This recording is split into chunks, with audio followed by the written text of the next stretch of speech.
ত্রয়োদশ জাতীয় সংসদ নির্বাচনের তফসিল ঘোষণা না হলে কিন্তু আমরা দেখতে পেয়েছি যে ফরিদপুর সদর 3 আসনে বিভিন্ন দলের প্রার্থীরা কিন্তু নির্বাচনী প্রচারণা শুরু করেছেন।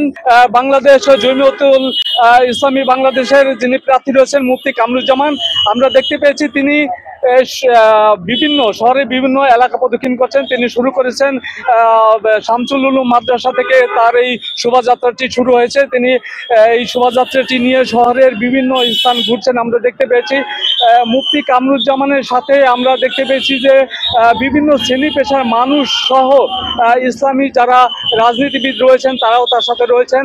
আমরা তার সাথে কথা বলেছি, তিনি আমাদের যেমনটি বলেছেন যে ইসলামিক ন্যায়ভিত্তিক সমাজ প্রতিষ্ঠার জন্য তিনি আজকে এই নির্বাচনী প্রচারণা শুরু করলেন।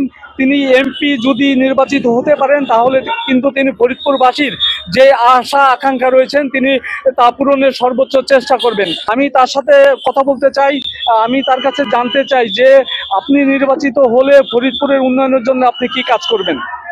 নির্বাচন করার উদ্দেশ্য হলো ইসলাম শুধু ইবাদতের মধ্যে সীমাবদ্ধ নয়, ইসলামের একটি অংশ রাজনীতিও। উলামায়ে কেরাম রাজনীতি থেকে দূরে থাকার কারণে সুন্দর সমাজ গড়ে তোলা তাদের পক্ষে সম্ভব হয়নি। যেহেতু আমরা আল্লাহর বান্দা, আল্লাহ আমাদের রব্বুল আলামিনের নীতিমালা অনুসারে যদি আমরা সমাজ ব্যবস্থা, রাষ্ট্র ব্যবস্থা কায়েম করতে পারি তাহলে আমরা একটা শান্তিপূর্ণ সমাজ, সুষ্ঠু সমাজ, ইনসাফ ভিত্তিক সমাজ পাবো। সেই চিন্তাধারা থেকে যে ইসলাম ইবাদতের মধ্যে সীমাবদ্ধ নয়, রাজনীতিও আছে, সেই জায়গাটা থেকে আমরা রাজনীতি এসেছি। ফরিদপুরবাসীর জন্য আপনি কি করতে চান নির্বাচিত হলে?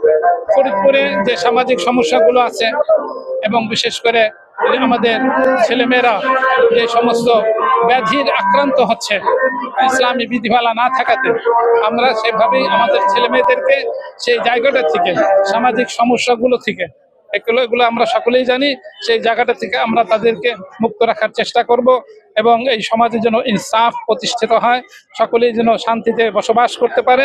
ইনসাফ ভিত্তিক একটি সমাজ ফরিদপুরবাসীকে উপহার দেওয়ার চেষ্টা করব। আপনারা শুনছিলেন তিনি যেমনটি বলছিলেন, তিনি বলছিলেন যে ফরিদপুরের উন্নয়নের জন্য তিনি যে কাজগুলো করতে চান সেটি হলো যে ইসলাম ভিত্তিক সমাজ ব্যবস্থা কায়েমের জন্য তিনি কাজ করবেন। তাছাড়া বিগত দিনে যে কাজগুলো হয়নি সেই উন্নয়নের জন্য তিনি কাজ করতে চান।